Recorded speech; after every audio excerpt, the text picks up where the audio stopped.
Hi, and welcome to the Debrief. This is your weekly check-in, everything happening in North Carolina state politics and public policy. I'm Donna King. I'm editor-in-chief of the Carolina Journal. We've got our crew today with all these things that are happening in these last few weeks headed into 2025. Of course, joining us from the John Locke Foundation, Mitch Kokai, bringing all his expertise. Also from the John Locke Foundation, Donald Bryson is going to be filling us in on his thoughts on this. And then, of course, state legislative reporter for Carolina Journal, Brianna Kramer. Okay, we're going to kick this off first. Give us an update on what's happening with the North Carolina race for the Supreme Court. This is the main election outcome that is still yet to be resolved from the election that was supposed to finish on November 5th. We also have a handful of state legislative seats where there's some protests involved. But the biggie is the state Supreme Court election.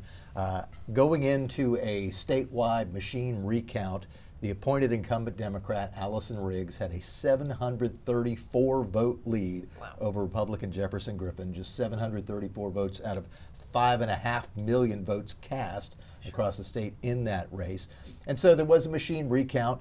Both candidates ended up losing 110 votes exactly each, so the gap between them was still 734 votes. There was a hand-eye recount from a 3% sample of precincts and early voting sites. Sure. In that recount, both candidates ended up gaining some votes, but Riggs gained more votes than Griffin, the Democrat, and the presumed winner. And so Griffin can't call for a hand recount of all ballots across the state. So recounts are done, but there are also some protests and challenges of ballots in this race, 60,000 plus. The bulk of those went before the State Board of Elections this week, and the board voted against going ahead and saying that these challenges could move forward. In most cases, the votes were 3-2. The three Democrats on the board voting, no, we're not going to go forward with these challenges. The two Republicans saying that they saw that there was at least enough evidence to go forward with a hearing. In one case, the board voted unanimously, 5-0, to reject challenges based on this notion of voters who are overseas and military voters not using photo ID. They all said, even the Republicans said, this was our rule. I mean, we're not going to say our own rule was wrong for this purpose. So in terms of overturning the result of this election, almost all the options are over for Jefferson Griffin, but that doesn't mean they're necessarily over, because he could still go to court and say to a Wake County Superior Court judge, look, the Board of Elections got this wrong, and you should allow these challenges to move forward. And if that happens, if a court were to say that these challenges could move forward, there could be enough of a change, given that small margin, that it could affect the outcome. But the options for Jefferson Griffin are really dwindling at this point. It looks more and more likely that the outcome is going to be where it stands now. Allison Riggs winning, having a full 8-year term, and for the next 2 years, the court looking exactly the same as it does now. 5 Republicans, 2 Democrats, and the exact same 7 justices who are on the court now. And Jefferson Griffin's still sitting on the State Court of Appeals. Exactly. It changes almost nothing immediately. Exactly. The only change that we'll see from the elections, if this outcome holds, is that the Democrat who Governor Roy Cooper appointed to replace Riggs when she moved from the Court of Appeals to the Supreme Court, lost her election, and so the Republicans pick up 1 seat on the Court of Appeals. Otherwise, everything else is about the same. Is there any connection between this and what we're seeing in a constitutional amendment for voter ID? These challenged 60,000 ballots, is this a lesson learned that lawmakers are trying to correct? Not really, because the state voter ID law basically required voter ID from everyone. What was different was the constitutional amendment that preceded this law said you had to have voter ID if you were going to vote in person, either on election day or in the early voting period. And the state law expanded that to cover almost everyone else. And so basically the idea behind this constitutional amendment is, let's have the Constitution match the law. That makes sense. And we'll see, when will we see that constitutional amendment on our ballots? In 2026. It goes on the general election in 2026. You mentioned this was something that both the Senate and House picked up. There was another idea that the Senate had that it passed during its last time in Raleigh, which was to lower the state's income tax cap Right. from 7% to 5%. The House didn't end up taking up that bill, so that is not going to be on the ballot in 2026 unless Sure. they try to come up with it again in the next legislative session and they can get enough Democrats to go along with them, Right. which doesn't seem like it's very likely. Right. Well, I mean, that's the big question because we've got a new legislature coming in January, one without a Republican supermajority. We're seeing a lot of movement now. Brianna, tell me what's happening. The legislature overriding a veto of Senate Bill 382, and there's lots of baggage. Yes. Saw protests There's- downtown. Tell me what's going on. There's a lot going on this week and last week in Raleigh as they're trying Sure. to finish up the session as the year comes to a close, and they are getting ready in the House to lose one Republican seat, which is Okay. going to cost them that supermajority, which they've been able to really leverage the past couple years. Okay. And so they did come back, the House this week, and they did vote to override Senate Bill 382, and so that is now law. That is going to take effect here in North Carolina, and so that will bring Hurricane Helene relief funding to over $1 billion now in total. Okay. They've passed 3 different packages now, and so this latest one provides $227 million more. But the criticism from Democrats is that it does not immediately provide this funding. They're going to have to come back Okay. and allocate this to specific issues. So really it's just providing this money from the rainy day fund, but it's not actually distributing it yet. Okay. All right. Are there some key things that they want to focus on with this money? Yeah, there's a few things that part of the money is going to. $27 million is going to go to the Department of Agriculture and Consumer Services, and that's going to focus on debris removal from waterways to mitigate flooding risks and environmental hazards. So Sure. that part is specifically appropriated. It's going to establish a bridge loan program for emergency water and wastewater repairs. That's a big one. Capped Yeah. at $100 million. Wow. Yeah, so that's a big one. And then, yeah, like I said, a lot of the money is just kind of remain there until Okay. they come back in session. So that was the criticism, but it also provides some flexibility in the bill for public schools and just some other key Like items. calendar Yes, flexibility, calendar that kind of stuff, flexibility. okay. It's going to reduce some government regulations, Sure. and it's going to waive wastewater and infrastructure regulations a little bit, so it helps them to, have progress and move forward quickly Okay. in the recovery projects they have. Sure. So that's kind of the Hurricane Helene I relief was going to side say, of it. because there's a lot of protesters in the gallery Yes. there. I don't think it's the money that they're No, protesting. What They, are they talking don't have an about? issue with that. Right, What they right. have an issue with is the politics that's also Sure. involved in this bill. So the bill is over 100 pages, Sure. but I think like 10 to 20 pages is actually like hurricane relief, Uh-huh. and then the rest is a lot of politics. All right. And so one of the big controversies is moving the governor's, or taking away the governor's powers over the State Board of Elections. Okay. And that's going to be transferred now to the state auditor, which is set to be Republican Dave Bullock in January. And so come, I think, July of next year, that change is going to be made official, and he will have authority over appointing members to North Carolina State Board of Elections and also the county boards as well. Okay. So that's a huge power shift. And so Democrats are calling that a power grab. And then they also have shifted around some other executive branch positions and Sure. just kind of taken one last shot, Republicans with their supermajority, Sure. to change things for the new year. So I'm hearing that this is anti-democratic, Right. that it's a power grab. But I mean, the State Board of Elections has been run by whoever's the party in the governor's mansion Right. for years. Well, you'll not find the State Board of Elections in the state constitution, which means that any powers or appointments made to the State Board of Elections were made under law. Okay. Who made those laws? The General Assembly. Sure. So the General Assembly gave the governor the power to appoint the State Board of Elections years ago, and thus they taketh away Right. and give to someone else. The state constitution does not create co-equal branches of government. Sure. The General Assembly, if you read any rendition of the state constitution going back to 1776, is the law of the land. And is this a partisan play? For sure. Absolutely Yeah. it is. I'm not denying that at Sure. all. But to say that it's undemocratic or they're acting outside of their powers, no, they're Right. well within their powers. Now the question is, what are Republicans going to do when the next auditor is a Democrat? Right. Well, Yeah. we're going to go through all of this again, Sure. right? But just this whole battle cry of it's undermining democracy and threats to democracy. I've lost count of the things that are threats to democracy at this point. Every poster Fossil board, fuels, yeah. free speech, the legitimate election of Donald Trump as president is now a threat to democracy. It's just something I've heard over and over again. We've all heard over and over again, and I've got really, really tired of it. And so I wrote a column in Carolina Journal. Yeah, let's talk about that. About why democracy itself is not a virtue.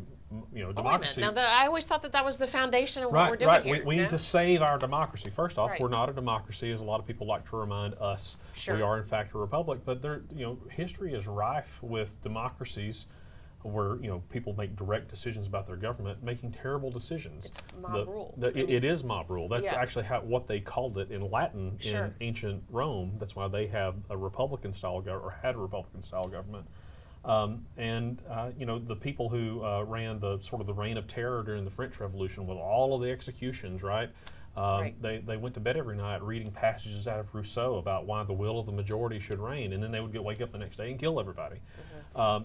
Democracies make terrible, terrible decisions. Democracies are only good if the people who are behind them are actually virtuous and actually care about individual rights and that sort of thing. Our system, including the Electoral College, Even with and the the Senate wards and filibuster and okay, things like yeah. that help protect minorities from the tyranny of the majority. Democracy by itself is not a great thing.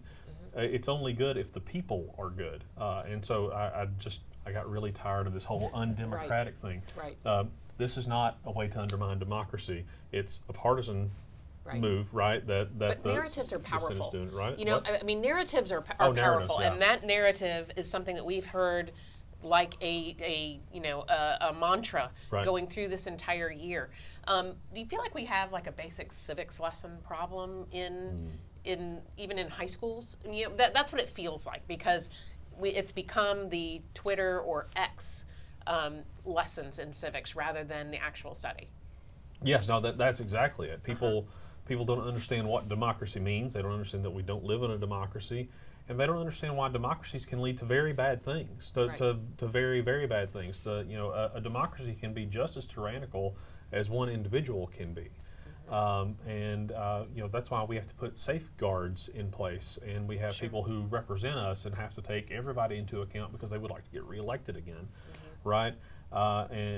Just this battle cry of saving democracy and the state of democracy, and MSNBC basically fabricating out of air that this was a voter concern Right. On election night Right. was a crazy thing to see. They're still seeing inflation. Every poll that we're seeing is still that inflation is the number one. People are going into the Christmas season, but more optimistic. Do you have more optimism about the state of the republic, about the state of society going into 2025?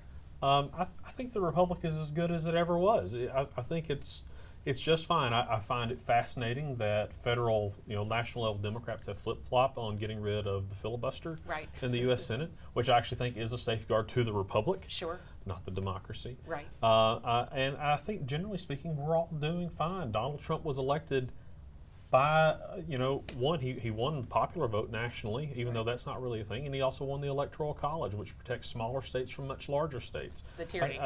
That's the actual tyranny we should be afraid of. Sure. The will of San Francisco and Los Angeles over that of Omaha and Wichita, right? Sure. That's not what we want. So I think overall things in America are actually okay. Right. They're fine. Wage growth is up, poverty is down. We had an election. Nobody tried to overthrow anything. Everybody have Christmas and go touch some grass. Everything's okay. Absolutely. Tell me your thoughts on that. Yeah, I mean, Donald's exactly right that we often hear when people say something about democracy, then people on the political right are quick to say, we don't live in a democracy, it's a republic, it's a nice tagline.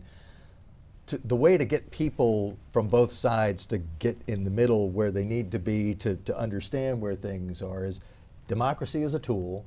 Democracy is a tool that we use in our republic, but it's the republic that's important, including the safeguards for minority rights.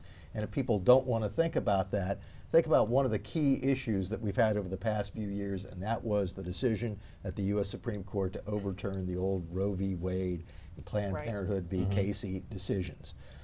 That was not a case of democracy. That was a case of the third branch of government deciding that it thought that there was a right to abortion which a later version of that third branch of government decided was not a right. None of that was ever done by democracy. Now we're actually seeing the democratic process play out, where the various 50 states decide what to do about this very contentious issue. Sure. But the people who wanted Roe v. Wade set in stone and never overturned weren't asking for democracy. Right. They were asking for one of the constitutional safeguards that was in place, which is what the Supreme Court's about. So people who talk about threats to democracy have kind of a selective choice of what they think is a threat to democracy, as Sure. Donald was suggesting. Yeah, threats to democracy aren't just whatever the left disagrees with that day. Right? Exactly, Right. exactly. Right. That seems to be what the threats to democracy are to the people who keep saying it is, oh, what do we not like about what's happening in government now? That has to be a threat to democracy.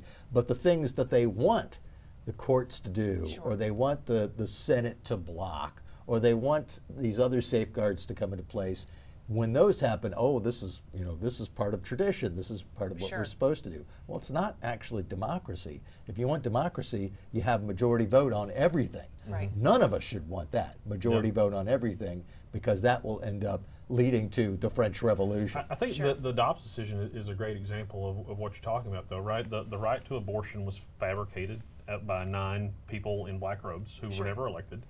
And the Dobbs decision did not overturn abortion in America. That is the narrative right now. Right, but Yeah. the decision explicitly says the issue of abortion is returned to the people and their representatives. So that was the language that Justice Alito wrote.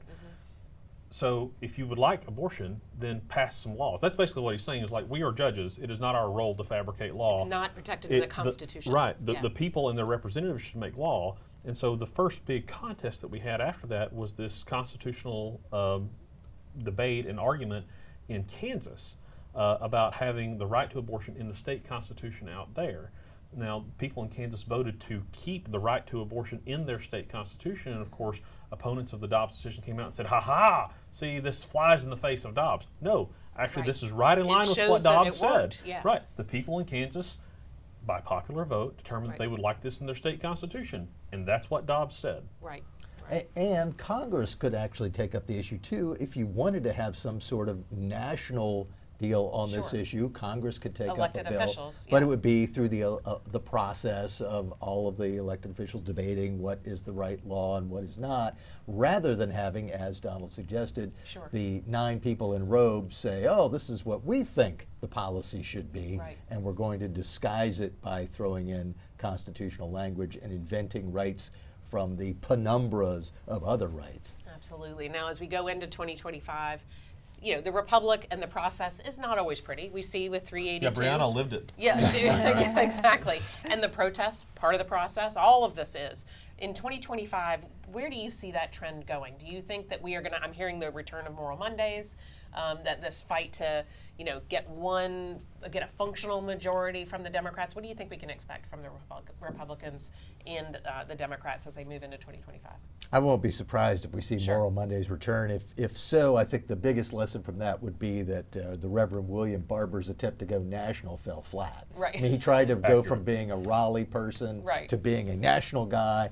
I don't think any of the rest of the country is buying his argument, so Sure. this is the only place he has left to do Okay. his complaining. So we'll be dealing with that. And it's going to feel like a bad sequel, right? Yeah. Oh my gosh. I mean, I have the stuff. PTSD from those days. Well, the I'm stuff not they've kidding. advocated for the past 12 years or whatever, they've lost basically everything, right? Right. So like what? Well, and membership. But this time we'll really win. Right. Well, and membership. luck. They've got this. They've lost some support of some of those core groups. Teachers are not joining the NCAE like they were. All of those other things. So it ends up, becoming a bad prophecy. Well, Bill Maher went on this tirade against the way Democrats and the left ran this past campaign season, and the words that he used really stuck with me. He said, Democrats and the left ran campaigns as if people that they are trying to convince don't live here. But these people go out to the grocery store and they go out to dinner, and it's not some racist hellscape where black people and white people never see each other, and people are impoverished, they're just lining the streets begging for money. Like, that's not where we live. America's actually a really great place to live. But that sort of seems to be the language we get from the left these days. Sure.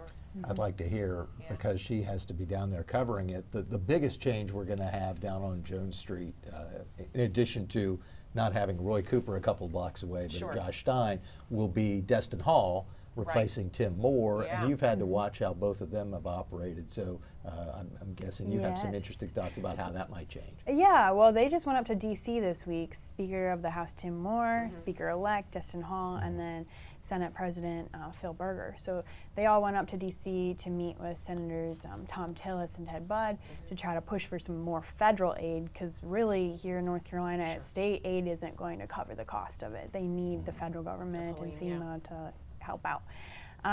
So I think they're working on that transition from Moore to Destin Hall, and it sounds like he's pretty confident going into the next session. He says they have a working supermajority. That's the term they've been using and continue to use.